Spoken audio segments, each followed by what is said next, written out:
পাক পাখালির গানে শুনে তসবি কলো রব, তসবি কলো রব, আল্লাহ আমার রব, এই রবই আমার সব। আসসালামু আলাইকুম প্রিয় দর্শক, আপনারা কেমন আছেন? সবাই ভালো থাকুন, সেটি আমাদের একান্ত কামনা। শুরু হলো আপনাদের প্রশ্ন নিয়ে আপনাদের এই প্রিয় অনুষ্ঠান আপনার জিজ্ঞাসা। আপনাদের সাথে আছে আমি জয়নুল আবেদিন আজাদ। আজকেও আপনাদের প্রশ্নের জিজ্ঞাসার জবাব দিচ্ছেন বিশিষ্ট আলেম ডক্টর মোহাম্মদ সাইফুল্লাহ। আসসালামু আলাইকুম ওরহমতুল্লাহি ওয়া বারাকাতুহু। প্রিয় দর্শক, চলুন তাহলে জিজ্ঞাসার জগতে। আজকে শুরুতে একটি ইমেল, এটি পাঠিয়েছেন ডক্টর গোলাম রাব্বানি, ইউএসএ থেকে। আপনি লিখেছেন, আমি আমেরিকার উত্তরে বসবাস করি, যেখানে গরমকালে বিশেষ করে এপ্রিল থেকে আগস্ট মাস পর্যন্ত মাগরিব পড়তে হয় প্রায় রাত 9টায়। হানাফি মাযহাব অনুযায়ী ঈশা পড়তে হয় রাত 11:30টায় এবং ফজরের সময় শুরু হয় রাত 3টায়। আমি যেহেতু নিয়মিত তাহাজ্জুদ পড়ি, সেহেতু গরমকালে আমার এই রুটিন ফলো করা বেশ কঠিন হয়ে পড়ে। বিশেষ করে পরদিন কাজে গিয়ে কাজ করা খুবই কষ্ট হয়। আমি এখানের এক আরাবিয়ান মসজিদে দেখেছি, তারা গরমকালে মাগরিবের সাথেই এশা নামাজ পড়ে থাকেন। এটা নাকি জায়েজ আছে প্রকৃতির কারণে, কিন্তু পাকিস্তানি বা ভারতীয় বা বাংলাদেশি মসজিদে, যেখানে হানাফি মাযহাব অনুসরণ করা হয়, সেখানে এ ধরনের রুটিন কিছুতেই গ্রাহ্য করা হয় না, বরং তারা এটাকে নাজায়েজ মনে করেন। আমার প্রশ্ন, আরাবিয়ান মসজিদের ভার্ডিক্ট কতটা সঠিক, বা এ ধরনের পরিস্থিতিতে আমার কি করা উচিত বলে ইসলামী ফিকহে বর্ণিত আছে? আপনি যদি দেখেন যে সূর্যাস্ত 9টা বাজে গিয়েছে, সেই সময় আপনি মাগরিবের সালাত আদায় করবেন। এরপর যেহেতু আপনার আসলে রাত 6 ঘন্টা রয়েছে, সুতরাং আপনি এশার সালাতের জন্য সময় পাচ্ছেন। হয়তো এশার সালাতের জন্য অনেক লং টাইম পাবে না, কিন্তু এশার সালাতের জন্য আপনাকে সময় পাচ্ছেন। আপনি হয়তো 6 ঘন্টা পরে পড়তে পারেন। হ্যাঁ, তাহলে সেক্ষেত্রে আপনি এশার সালাত এশার সময় পড়বেন। যেহেতু আল্লাহ সুবহানাহু ওয়া তাআলা কোরআনে কারীমে বলেছেন, ইন্নাস সালাতা কানাত আলাল মুমিনিনা কিতাবাম মাওকুতা, যে আল্লাহ সুবহানাহু ওয়া তাআলা ঈমানদারদের উপরে সালাতকে ফরজ করেছেন, বাধ্যতামূলক করেছেন এটি সুনির্দিষ্ট সময়ের মধ্যেই। তাই ওই নির্দিষ্ট সময়ের মধ্যেই ওই সময় অনুযায়ী এটাকে আদায় করতে হবে। বাকি যে প্র্যাকটিসটা অন্যরা করতেছে সেটা আপনার হানাফি মাযহাবে 11:30 পড়া হয়, তার মানে 9টার পরে আরো 2.5 ঘন্টা পরে পড়া হয়। না, আড়াই ঘন্টা পড়বে কেন? এখানে উনি বলছে ওনাদের ওখানে পড়ছেন হানাফি না, ওরা পড়তেছে আর কি, কিন্তু উনি আরো আগেও পড়তে পারবেন। আমার 6 ঘন্টা পড়তে পারেন না? আমার মনে হয় সেখানে 1 ঘন্টার পর পড়তে পারবে, কারণ হচ্ছে সেখানে যেহেতু রাতের ডিউরেশন কম, 1 ঘন্টার মধ্যে হতে পারে। 9টা যদি উনি মাগরিব পড়েন, তাহলে তো আপনার উনি 10টা, 10:15টার দিকে এশা পড়তে পারেন। 10টার দিকে তিনি এশা পড়তে পারবেন। 11:30 ওয়েট করতে হয় না। না, মোটেও দেখেন, সমস্যা হলো মসজিদের বিষয়। এখন মসজিদে যে জামাতে নামাজ পড়তে চান, তাহলে জামাত তো পেতে হবে। হ্যাঁ, যদি জামাতে তিনি আদায় করতে চান তাহলে তাকে অপেক্ষা করতে হবে, কিন্তু জামাতে যদি তিনি আদায় করতে না চান তাহলে তিনি হয়তো একাকে আদায় করতে পারেন। তবে জামাতের বিষয়টিও তাদেরকে বোঝানো যেতে পারে যে সালাতের ওয়াক্ত হয়ে যাওয়ার পরে এখানে ডিলে করার উচিত না।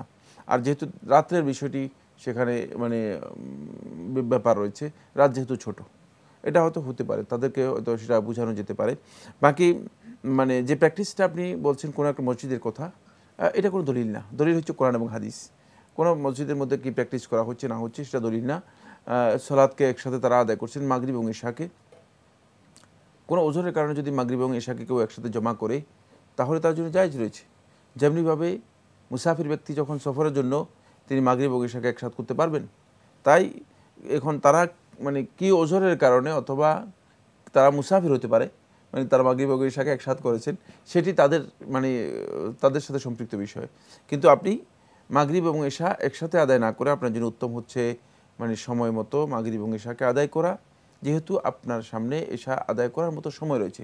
কিন্তু আপনি যদি দেখেন যে আপনার রাত মোটেও নেই, আপনি যখনই সূর্যাস্তের পরপরই দেখা যাচ্ছে যে আপনি চলে যাচ্ছেন শেষ রাতের দিকে, শেষ কীভাবে চলে যাচ্ছেন, রাত যদি আপনার 3 ঘন্টা হয় তাহলে তো আপনার হাতে আর সময় নেই।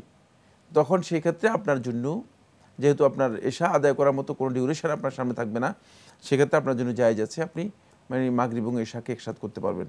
আসলে বাস্তব বিষয়টি হয়তো তিনি যেভাবে বলেছেন সেভাবে হয়তো আমাদের কাছে স্পষ্ট হয়নি। আরও স্পষ্ট হলে হয়তো জিনিসটি আমাদের কাছে ভালো হতো। তবে আমি যেটা বুঝতে পেরেছি সেটা হচ্ছে যে আপনার সূর্যাস্তের সময় হচ্ছে মানে 9টা। বিকেল 9টা আর কি, যেটাকে রাত বলছেন, আসলে রাত সন্ধ্যা 9টা, মানে রাত তো আর আসে না, রাত যখন অন্ধকার হয় তখন রাত বলা হয় থাকে, দিনটা হচ্ছে লং, সন্ধ্যা বা মানে সন্ধ্যা 9টার দিকে।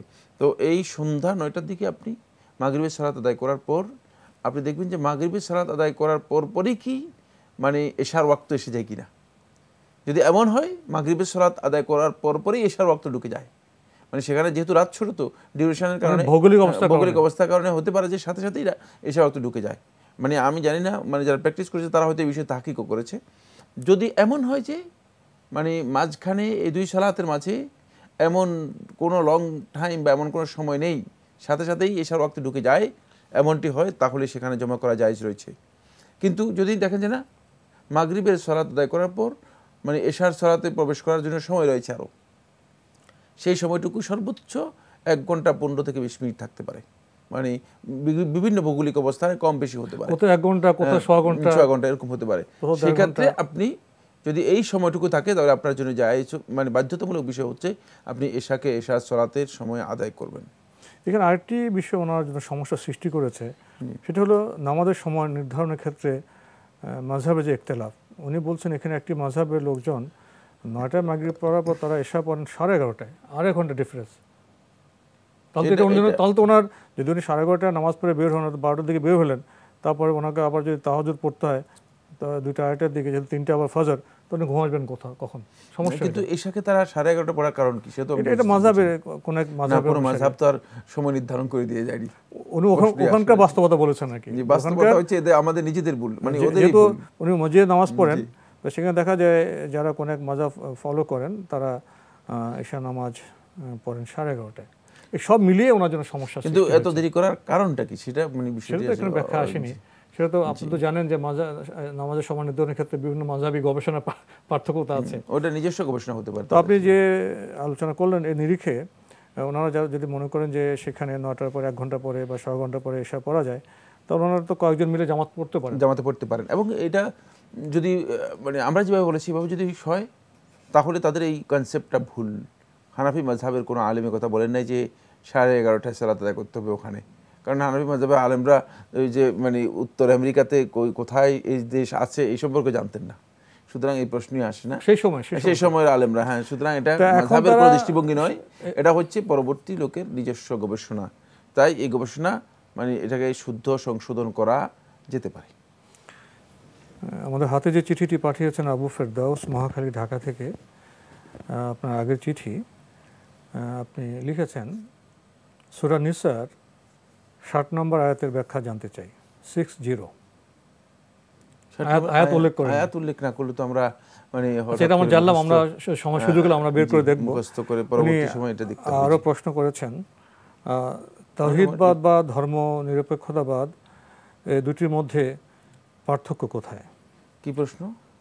তাওহীদ বা ও ধর্ম নিরপেক্ষতাবাদ এই দুটির মধ্যে পার্থক্য কোথায়? ভাই, আপনি যে ছোট্ট প্রশ্নটি করলেন, তো এটা তো আসলে জবাব দিতে গেলে তো দায়িত্ব নিয়ে জবাব দিতে হবে, অনেক বিস্তারিত আলোচনার ব্যাপার। আপনি যখন এই শব্দটি লিখেছেন ধর্ম নিরপেক্ষতাবাদ, নিশ্চয়ই আপনার মধ্যে একটি ধারণা আছে, কিন্তু আমাদের সমাজে কি ধর্ম নিরপেক্ষতাবাদ নিয়ে একই ধারণা সবাই পোষণ করেন? বা ধর্ম নিরপেক্ষতাবাদ নিয়ে বিভিন্ন সময় যে বক্তব্য বিবৃতি প্রচারিত হয়ে থাকে, বিভিন্ন কথা বলা হয়ে থাকে, গ্রন্থ রচিত হয়ে থাকে, সেখানে কি ধর্ম নিরপেক্ষতাবাদ নিয়ে একই রকম কথা বলা হয়ে থাকে? তো এইসব কারণে কিন্তু এই সমস্ত প্রশ্নের জবাব অনেক দীর্ঘ বা প্রলম্বিত হতে পারে, কিন্তু এদিকে আবার আমাদের সীমাবদ্ধতা, আমরা বেশি সময় নিয়ে জবাব দিতে পারি না, এটা প্রশ্ন উত্তরে আসর। তো এখানে দুটি বিষয় বলি, ধর্ম নিরপেক্ষতাবাদ সম্পর্কে দুটি বিষয় আমাদের সমাজে প্রচলিত। পপুলার বিষয়টি এরকম যে ধর্ম নিয়ে কোনো বাড়াবাড়ি নেই, যার যার ধর্ম সে পালন করবেন, এটাকে অনেকে বলে থাকেন ধর্ম নিরপেক্ষতাবাদ। আবার একাডেমিকলি যারা আলোচনা করেন তারা বলেন ধর্ম নিরপেক্ষতাবাদ হলো সেকুলারিজম, ইহজাগতিকতা, ইহলৌকিকতা, পরকালের সাথে আমাদের কোনো লেনদেন নেই, পরকালের সাথে আমাদের বিশ্বাসের কোনো সম্পর্ক নেই। দেখুন, এই ধর্ম নিরপেক্ষতাবাদ নিয়ে এই দুটি মতামত, দুটি বিষয় কত পার্থক্য। এখন আপনি কি বলবেন? একটি তাওহীদবাদ, একটি ধর্ম নিরপেক্ষতাবাদ। এবার এই দুটি মতবাদের কথা উল্লেখ করেছেন। তাওহীদবাদ বলতে এই ধরনের কোনো মতবাদ পৃথিবীতে নেই। এটা আপনি নিজেই আবিষ্কার করেছেন আপনার বক্তব্য। মূলত তৌহিদ ইসলামের মৌলিক বিষয়। ইসলাম এবং তৌহিদ একই জিনিস। এটা কোনো মানুষের রচিত বিষয় না, মানুষের রচিত কোনো বাদ বা মতবাদ নয়। যে সমস্ত ইসলাম ধর্মের বিষয়, ইজমগুলো মানুষ তৈরি করেছে, কিন্তু আল্লাহ সুবহানাহু ওয়া তাআলা যেটি অবতীর্ণ করেছেন সেটি হচ্ছে জীবন ব্যবস্থা, এবং তৌহিদ হচ্ছে মানুষের জন্য একমাত্র আল্লাহ রাব্বুল আলামিনের পক্ষ থেকে মনোনীত জীবন ব্যবস্থা। সুতরাং তৌহিদ হচ্ছে আল্লাহ সুবহানাহু ওয়া তাআলার একত্ববাদের মূল কথা। তৌহিদকে মানে বাদে বা ইজমে মানে রূপান্তরিত করার কোনো সুযোগ নেই, এটি একান্ত গলদ ধারণা। এবং তৌহিদের কনসেপ্ট যে জিনিসকে সবচেয়ে বেশি মানে বিরোধ করে বা বিরোধিতা করে সেটা হচ্ছে শিরককে। মানে তৌহিদের সাথে শিরকের মোটেও অবস্থান নেই। সুতরাং শিরক হলেই তৌহিদ আর হলো না। তৌহিদে কেউ বিচ্যুত হওয়ার অর্থই হচ্ছে তিনি শিরকে পতিত হলেন। সুতরাং এটা আমাদের খেয়াল রাখতে হবে। বাকি রয়ে গেছে তৌহিদে বিশ্বাস করতে, পরকালে বিশ্বাস করতে হবে। তৌহিদের সাথে সবকিছু জড়িত, তৌহিদের মূল কথার সাথে সবকিছু জড়িত। তৌহিদ আল্লাহ তাআলার মানে ওয়াহদানিয়ত, একত্ববাদের এই মৌলিক বিষয়টি, ঈমান বিল্লাহের বিষয়টি, আখিরাত, কিয়ামত, তারপর হিসাব নিকাশ সবকিছুকে একসাথে করে। সুতরাং কেউ যদি একথা মনে করে থাকে যে আমি শুধু মনে করি যে আল্লাহ এক আর বাকিগুলোকে বিশ্বাস করি না, তিনি মূলত তৌহিদের বিশ্বাসী নন, তিনি তৌহিদে বিশ্বাস করেন না। বাকি যে বিষয়টি পার্থক্য কোথায়? বাকি যে বিষয়টি এনেছেন ধর্মনিরপেক্ষতাবাদ, এর সংজ্ঞা নিয়ে যথেষ্ট বিতর্ক রয়েছে। মানে আসলে ধর্মনিরপেক্ষতাবাদটা কি? মানে একজন এক এক ব্যাখ্যা দিচ্ছেন, এক এক ব্যক্তির এক এক বক্তব্য রয়েছে।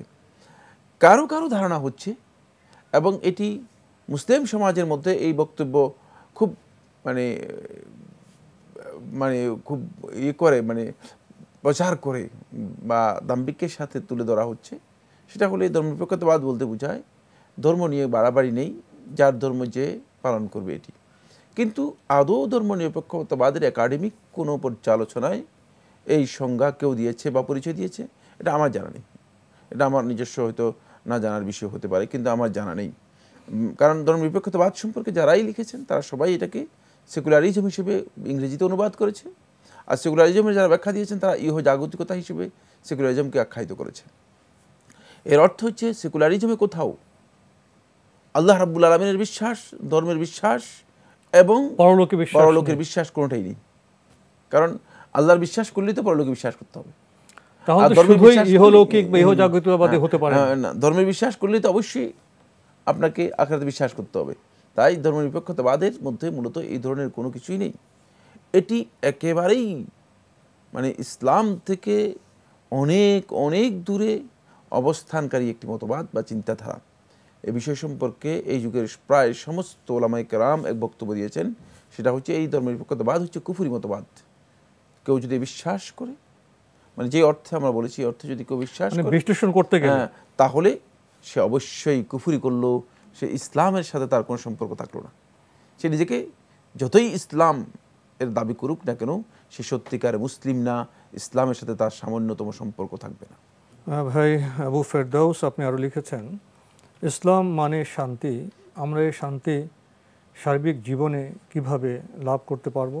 খুবই সহজ কথা, আপনি নিজেই জানার কথা। এই প্রশ্ন আমার মনে হচ্ছে মানে খুব বেশি গুরুত্বপূর্ণ প্রশ্ন করেননি। কারণ আপনি জানেন ইসলাম মানে শান্তি, অথচ ইসলাম যে বিধানগুলো দিয়েছে সেগুলো পালন করলেই শান্তি পাবে। এখন আপনি ইসলাম মানে শান্তি এ কথা বলে বসে থাকলে যে শান্তি কে আপনার ঘরে নিয়ে পৌঁছে দিবে? শান্তি যত্ন হবে না, শান্তির শর্তগুলো পূরণ করতে হবে। ইসলাম যা দিয়েছে তা যদি আপনি ব্যক্তি জীবন থেকে আরম্ভ করে জীবনের প্রত্যেকটি ক্ষেত্রে সেটাকে বাস্তবায়ন করেন, তাহলে অবশ্যই আপনি শান্তি পাবেন, কোনো সন্দেহ নেই। কিন্তু আপনি ইসলাম মানে শান্তি বুঝেই শান্তির জন্য অপেক্ষা করে আছেন, কে আপনাকে শান্তি নিয়ে আসবে? এটা তো আপনার মোটেও সময়। দেজল দেজল বলি কেন রে কাঁদিস তুই, ওরে বোকা পাখি, কে দিবে তেরো জল, এ যে মহামরুস্থল, এ যে সকলেই ফাঁকি। আপনি মনে করতেছেন যে আপনাকে এসে দিয়ে যাবে কেউ? না, দেবে আপনার চেষ্টার মাধ্যমেই আপনি ইসলাম থেকে যতটুকু অর্জন করবেন ততটুকু পাবেন। তো এই বিষয়ে আমরা আর যেতে চাচ্ছি না। আমাদের হাতে এখন একটি ইমেইল, এটি পাঠিয়েছেন শাবিব from Dhaka. লিখেছেন, I am following this program আপনার জিজ্ঞাসা for the last couple of months and I wanted to ask a couple of questions to the honorable scholar. But unfortunately I cannot reach them by any of the numbers given on the scroll. Is there any particular procedure to call from mobile? আপনি ঠিকই বলেছেন যে আমাদের শুক্রবার live প্রোগ্রামে প্রশ্নের খুব ভিড় থাকে, অনেকেই একসাথে প্রশ্ন করতে চান, ফলে লাইন পাওয়া একটু কষ্টকর হয়। অনেকে হয়তো কয়েক মাস লেগে যায়, আর কেউ হয়তো সহজে পেয়ে যান। এই জন্য তো আমাদের আপনার জিজ্ঞাসার বিকেলের অনুষ্ঠান। রবি, সোম, মঙ্গল, বুধ এই 4 দিন বিকেল 5:30টার দিকে আপনার জিজ্ঞাসা প্রচার হয়ে থাকে। সেখানে আপনার চিঠির মাধ্যমে, ইমেলের মাধ্যমে প্রশ্ন পাঠাতে পারেন। আমাদের যেসব ভাই বোনেরা লাইভ প্রোগ্রামে প্রশ্ন করতে পারেন না বা লাইন পান না, তারা সহজেই আমাদের বিকেলের অনুষ্ঠানে আপনারা প্রশ্ন করতে পারেন। তো আমরা বোধহয় আর প্রশ্ন নিতে পারবো না, সময় আমাদের তেমন নেই।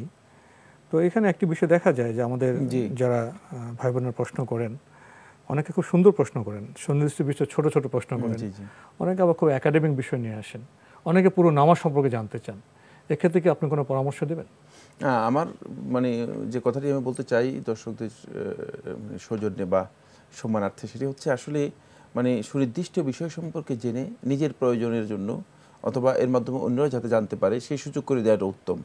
কারণ এই প্রশ্নোত্তরের মাধ্যমে আমরা অনেক দীর্ঘ বিষয় নিয়ে আলোচনা করা বা একাডেমিক পর্যায়ে আলোচনা করার মতো আমাদের কাছে যেমন সময় থাকে না, ঠিক তেমনিভাবে এই কিছু একাডেমিক বিষয় আছে সেগুলো আসলেই মানে এখানে আনাও অনেক প্রশ্ন এরকম করা হয়, আমাদের পুরো অনুষ্ঠান 23 মিনিট সময় ব্যয় করলে সে প্রশ্ন জবাব তো আসবে না, এবং পুরো জবাব না দেওয়ার কারণে অনেক কনফিউশন, বিভ্রান্ত সৃষ্টি হতে পারে। কারণ এমন কিছু বিষয় আছে, যেমন একটি মতবাদ সম্পর্কে যখন আপনি বলতে যাবেন, তাহলে বুঝতে হবে যে আপনার এই মতবাদের পক্ষে বিপক্ষে অনেক মানে গ্রুপ আছে, মতবাদ সম্পর্কে দীর্ঘ একরকম নয়, অনেক রকম আছে। জি, এই জন্য এই সমস্ত বিষয়গুলো আমাদের যে সমস্ত বন্ধুরা প্রশ্ন করে থাকেন তাদের একটু খেয়াল রাখা দরকার আছে, কারণ এটা একাডেমিক প্রোগ্রাম না। একাডেমিক প্রোগ্রামে হয়তো এই ধরনের প্রশ্ন নিয়ে আমরা দীর্ঘ লম্বা সময় নিয়ে কথা বলতে পারতাম, বাকি আমরা সংক্ষেপে চেষ্টা করি তারপরেও যতটুকু সম্ভব এই বিষয়ে ধারণা আমাদের স্পষ্ট করার জন্য। তো আজকে আমাদের এখানে শেষ করতে হচ্ছে। আপনাকে অনেক ধন্যবাদ। আপনাকে অশেষ ধন্যবাদ। প্রিয় দর্শক, মানুষের অস্তিত্বের মধ্যে, স্বভাবের মধ্যে কৌতূহল আছে, প্রশ্ন আসে, এবং জানারও একটা প্রণোদনা আমাদের মধ্যে অন্তর্নিহিত থাকে। জীবনকে পরিশীলিত, পরিশুদ্ধ করতে হলে জানতে হবে, জ্ঞানভিত্তিক সমাজ গড়তে হলেও আমাদের জানতে হবে। জানার একমাত্র মাধ্যম শুধু প্রশ্নোত্তরের আসন নয়, আমাদের গ্রন্থ পাঠ করতে হবে, গ্রন্থ চর্চা করতে হবে। চিঠি লিখুন, প্রশ্ন পাঠান আমাদের ঠিকানায়। পরিচালক আপনার জিজ্ঞাসা, এনটিভি, বিএসসি ভবন, 7ম তলা, 102 কাজী নজরুল ইসলাম এভিনিউ, কারওয়ান বাজার, ঢাকা 1215। আপনারা ইমেলও করতে পারেন। আমাদের ইমেল অ্যাড্রেস আপনার জিজ্ঞাসা @ntvbd.com। প্রিয় দর্শক, আপনারা আমাদের অনুষ্ঠানে এনটিভি অনলাইনেও দেখতে পারবেন। ভিজিট করুন www.ntvbd.com। দর্শক, আপনারা সবাই নিরাপদে থাকুন, থাকুন শান্তিতে। আসসালামু আলাইকুম। আল্লাহ আমার রব, এই রবি আমার সব, দামে দামে তন মনে তারি অনুভব। তোমার দুনিয়াতে আমি যেদিকে তাকাই, অথই নিয়ামতে ডুবে আছি সবাই।